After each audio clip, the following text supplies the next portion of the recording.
लातूरकरांची थेट चेष्टा या सरकारने केली.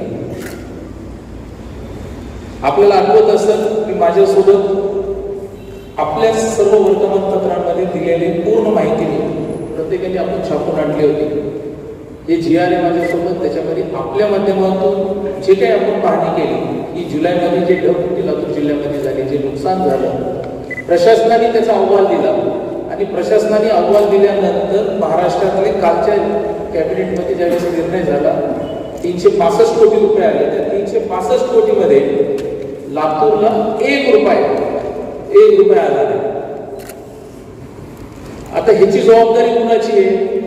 नुकसान झालं का नाही? नुकसान झालं ना, आपण सर्वांनी दिलं, प्रशासनाने सांगितलं. माझा आज आमचा थेट प्रश्न या जिल्ह्याच्या पालकमंत्र्याला की आपण सर्व पत्रकार बांधव आहेत, त्यांना विचारायला पाहिजे त्या कॅबिनेटच्या बैठकीला त्यांनी हजर होते का ज्यावेळेस 365 कोटी रुपये मिळत होते? आणि जर हजर असतील तर त्यावेळेस त्यांचा आवाज निघाला नाही का बरं शांत बसले? म्हणजे ही परिस्थिती आहे त्यांची. म्हणजे जिल्ह्यात महाराष्ट्राला 365 कोटी मिळत असताना त्याच्यामध्ये शेजारच्या तिन्ही जिल्ह्यांना पैसे आले. किती आले हा महत्वाचा भाग नाही, पण तिन्ही जिल्ह्यांना पैसे आले, मराठवाड्यातल्या 4 जिल्ह्याला पैसे आले. आणि आपले लातूरचे पालकमंत्री झोपलेत का पैसे मिळाले नाही? का आपल्याला त्या ठिकाणी निधी मिळाला नाही?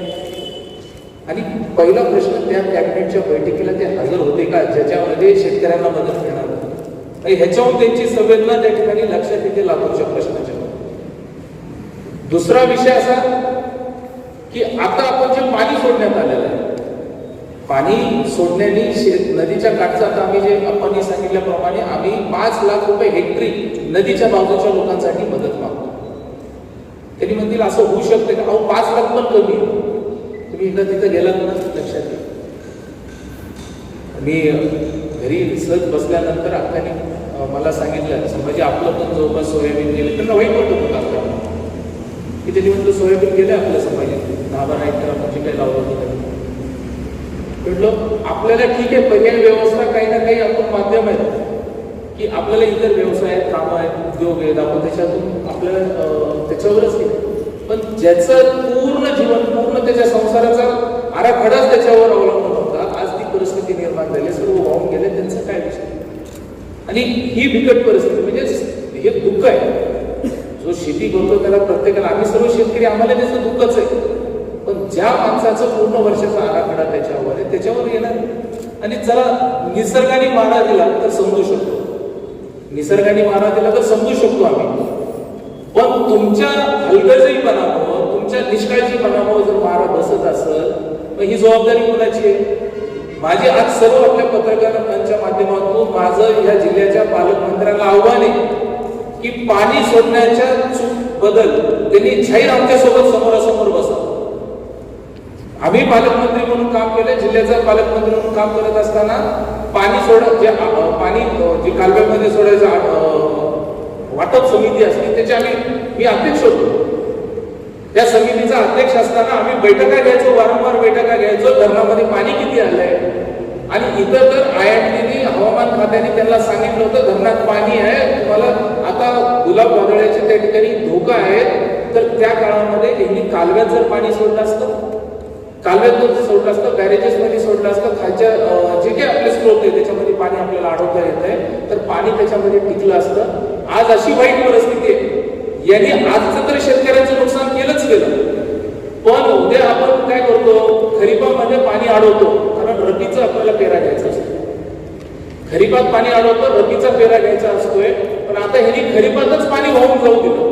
15 TMC पेक्षा जास्त पाणी, 15 TMC पेक्षा जास्तीचं पाणी. मराठवाड्याचं आपलं बॅकलॉग किती आहे? 21 TMC. म्हणजे 15 TMCचं पाणी ह्यांनी सोडून दिलं. पाणी कुठे गेलं? तेलंगणात गेलं. आज तुम्ही त्या धरणात जा, कुठं पाणी थांबलेलं नाहीये. एक फक्त डोंगरगाव आणि 2-3 बॅरेजेस पाहिजे आपल्याला त्या ठिकाणी पाणी थांबलेलं दिसल, नाही तर हे पाणी वाहून गेलेलं. आज तुम्ही तेरणेमधलं बघा, तेरणेमधली तीच परिस्थिती झाली. गेट कधी सोडायचे, काय सोडायचे? आज माझं त्यांना जाहीर आव्हान आहे, बोलवा पत्रकारांसमोर, आमने सामने होऊ द्या, चर्चा होऊ द्या. नाही तर नेहमीच्या सवयीप्रमाणे एखाद्याला पुढं करायचं, बोलायला लावायचं असं करू नका. जर तुमच्यामध्ये खरंच दम असेल, तुम्ही खरंच प्रामाणिक असाल, तर तुम्ही समोरासमोर या आणि लातूर जिल्ह्याला 10,000 हेक्टर नदीच्या काठचं जे नुकसान झालं त्याच्याबद्दलचं त्यांनी सांगावं. बोलायची हिंमत राहायला पाहिजे. जर चुका तुमच्या झाल्या ते मान्य करायला तुम्ही शिकायला पाहिजे. आज आम्ही जातो नदीच्या बाजूने जातो, ज्यावेळेस लोकांच्या डोळ्यातले अश्रू पाहतो ना, आले ज्या दिवशी आम्ही म्हटलो ना निवासी पालकमंत्री द्या, दुसऱ्या दिवशी आले. कुठं पाहणी केली सांगा? आपण सर्व पत्रकार म्हणतो कुठं पाहणी केली, कुणाच्या शेतात गेले, काय जिव्हाळा, कोणती बैठक घेतली, काय त्यांचं स्टेटमेंट आहे सांगा. जिल्ह्याला काय मिळायला पाहिजे? एक स्टेटमेंट दिलं, काय मिळायला पाहिजे? एक शब्द त्यांच्या चकार शब्द असा निघाला नाही. हे बघा माझी आपल्यासमोर मी आज सर्व पत्रकार बांधवांना विनंती करतो, आपण एक मजबूत स्तंभ आहात, तुमच्यावर ही लोकशाहीच आहे. आज हा आपल्या जिल्ह्याचा राजा म्हणून पालकमंत्री जे विरोध आहेत ना, त्यांना असं वाटतं की सर्वांना गृहीत धरले, जनतेला तर गृहीत धरले. त्यांनी म्हणतात सर्वच आम्हाला काही फरक पडत नाही. ते गृहीत धरण्याची जर भाषा बदलायची असेल तर सर्वात महत्वाचं चौथा स्तंभ म्हणून आपण सर्वजण मजबूतीने त्यांना हे विचारायला पाहिजे. कुठं जाणार आहे त्यांनी आमच्याशिवाय? पर्याय नाही. अशी जी भूमिका दिसायला लागली त्यांची, त्याला निश्चितपणे आमचा निषेध आहे, त्याचा विरोध आहे. आणि हे 10,000 हेक्टरची जबाबदारी आम्ही तर चौकशी माननीय देवेंद्र जिल्हा आम्ही बोललो, आम्ही सर्वांनी विधानसभेमध्ये या 10,000 हेक्टरच्या शेतकऱ्यांच्या जमिनीचं नुकसान झाले ना, ह्याची जबाबदारी कुणावर? जर FIR पण करता येत असलं ना, ह्याच्यावर FIR करायला पाहिजे. FIR पालकमंत्री या समितीचा जो अध्यक्ष आहे, कोण आहे समितीचा अध्यक्ष? त्यांनी त्यांच्यावर FIR व्हायला पाहिजे. जर शेतकऱ्यांचं नुकसान होत असेल, तुम्ही शेतकऱ्यांच्या असं हाताशी आलेलं पीक घालवलं. त्याच्यामुळे ह्या भूमिकेच्या बाबतीमध्ये आमची स्पष्ट भूमिका आहे. 10,000ची पूर्ण 10,000 हेक्टरच्या जिल्ह्यातलं नुकसान झाले, त्याची जबाबदारी ही ह्या जिल्ह्याचे पालकमंत्री अमित देशमुख यांच्यावर निश्चित करण्यात यावी अशी आमची मागणी. आणि या सर्व गोष्टींच्या विरोधात आम्ही आंदोलन करतो. आता आपण जे सांगितलं आमची मागणी काय आहे? 72 तास. 72 तास का म्हणतोय आम्ही? 72 तास हा शब्द कुठून आला? ह्या सरकारने दिलेला शब्द 72 तास. शेतकऱ्यांना तुम्ही म्हणतात ना 72 तास, तर आता आमचं तुम्हाला 72 तास अल्टिमेटम. काल आम्ही कलेक्टरांना भेटलो, कलेक्टरांना भेटून सांगितलं की 72 तासाचं अल्टिमेटम सरकारला आहे, तुम्ही नाही दिलं लोकशाही मार्गाने आम्ही अन्नत्याग करू. 72 शेतकरी आम्ही ठरवले, 72 शेतकरी आम्ही तिथे शिवाजी चौकात होतो, आम्ही अन्नत्याग करू. 72 तासाचा आंदोलन. त्याच्यानंतरही जरी तुम्ही सुधारला नाही, त्याच्यानंतरही लातूर जिल्ह्याला जर तुम्ही शेतकऱ्यांना मदत केला नाही, तर आमचा त्याचा पुढचा टप्पा असणार आहे. आम्ही जिल्ह्याभरातून जे शेतकरी येणार आहेत आम्हाला पाठिंबा द्यायला, त्यांना त्यांच्या गावातलं जे सडलेलं खराब झालेलं सोयाबीन घेऊन यायला सांगणार आहे. आणि हे सोयाबीन पॅक करून मुख्यमंत्र्यांना पाठवणार आहे. इथून तर पाठवणारच आहे, पण आम्ही जिल्ह्यातले किसान मोर्चाच्या माध्यमातून आमचे जिल्हाध्यक्ष असतील, आम्ही सर्वजण मंत्रालयाला सोयाबीन घेऊन जाणार. आणि भेट द्यायला तिथपर्यंत कारण मुख्यमंत्री तरी भेटत नाही. थेट लातूरचं सोयाबीन आम्ही तिथं मंत्रालयापर्यंत पोहोचण्याची जबाबदारी आहे. ह्याच्यातून जरी सुधारले नाही, जिल्ह्याला पैसे नाही दिले, मग आम्हाला त्याच्यापेक्षा तीव्रता आज आम्ही गांधी मार्गाने आम्ही आंदोलनाची सुरुवात करतोय. पण आम्हाला जर तसं पाहायला गेलं तर आम्हाला ह्याच देशामध्ये सुभाषचंद्र बोसांचा पण हा देश आहे. सगळ्या प्रकारचे मार्ग आम्ही वापरू, पण शेतकऱ्यांना न्याय दिल्याशिवाय आम्ही राहणार नाही, शांत बसणार.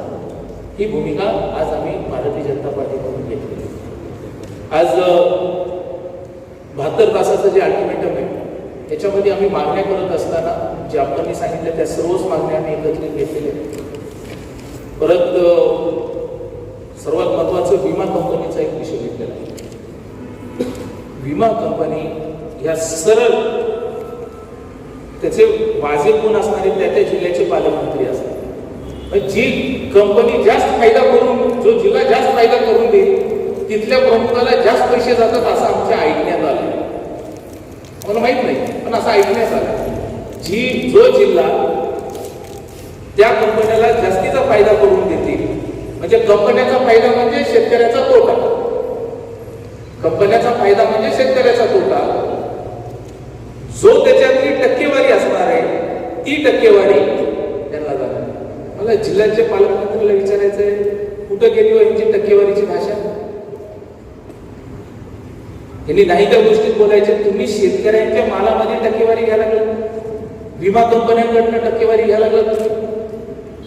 आज बदलत नाही. आणि माझं परत त्यांना आज माझं आव्हानच आहे की त्यांनी समोरासमोर बोलावं. ज्यावेळेस त्यांच्यामध्ये त्यांनी आपल्या माध्यमातून आमचं आव्हान आहे त्यांनी यावं बोलायला. सर्व पत्रकार बांधव बसतील असं समोर बसू, पाणी का सोडलं त्याची सोडलं याच्यावर चर्चा करू, विमा कंपनीच्या बाबतीत चर्चा करू, कोरोनाच्या बाबतीमध्ये चर्चा करू, सर्वच गोष्टीच्या बाबतीमध्ये चर्चा करू, काय झालं जिल्ह्यामध्ये, काय आकडेवारी, या सर्व गोष्टीच्या बाबतीमध्ये चर्चा करू. त्यांनी येणार नाहीत कधी, कारण गृहीत धरले गृहीत. पण हे असं लातूर सारखा हा जिल्हा म्हणजे कुठंच म्हणजे स्वाभिमानी जिल्हा सापडणार नाही. ज्या पद्धतीने ही शेतकऱ्यांची चेष्टा, मागच्या हे GR आला म्हणजे शेतकऱ्यांची चेष्टा, महाराष्ट्र शासनाची चेष्टा. आपल्या जिल्ह्याबद्दल त्यांची भूमिका ही स्पष्ट दिसते. त्यांना आपली खुर्ची टिकवायची, ह्या पलीकडे त्यांना काही करायचं नाही. आणि आम्ही अन्नत्याग आंदोलन एवढ्यासाठीच करतो की बाबा कुठंतरी बोलत असताना ही परत म्हणणार आपण म्हणतो, पण शेतकरी तयार आहेत. आणि मला आपल्या सर्वांना विचारायचं की एक सक्षम विरोधी पक्ष म्हणून आज जर ह्या गोष्टी आम्ही नाही मांडल्या तर सर्वात मोठा आम्हीही त्याचे दोषी असणार. विरोधी पक्ष म्हणून त्या ठिकाणी विरोधाला विरोध करत नाही. मागच्या 2 वर्षामध्ये कोरोनाच्या काळामध्ये आम्ही कधीच कोणत्या गोष्टीच्या बाबतीमध्ये जनता अडचण येते तर कुठंतरी अडचण होऊ नये संकटाच्या काळामध्ये आम्ही त्या पद्धतीने कोणतंही वागणूक हे केलं नाही. पण आज जर तुम्ही चुकत असता, ज्या पद्धतीने तुमची वागणूक चालू आहे, निश्चितपणे त्याचा निषेधच आम्ही या ठिकाणी करतो. परत आम्ही सर्वच विविध सामाजिक संघटना आहेत, इतर पक्ष आहेत, आम्ही इतर पक्षाच्याही जे प्रमुख असतील त्यांनाही आम्ही निवेदन देणार आहे, त्यांनाही पत्र देणार आहे की बाबा जिल्ह्यासाठी आपण एकत्रित येऊ. आज जिल्ह्याच्या शेतकऱ्यांसाठी एकत्रित येऊ. म्हणजे विरोधाला विरोध म्हणण्यापेक्षा पक्षीय मतभेद जे काही असतील ते बाजूला ठेवून जिल्ह्याच्या शेतकऱ्यांना जर एकत्रित त्यांनी आपण भूमिका जर मांडली शेतकऱ्यांसाठी, कारण विधानसभेमध्ये आम्ही पाहतो पश्चिम महाराष्ट्रातला विषय आला तर कोणत्याही पक्षाचे आमदार असतील तरी एकत्रित येतात.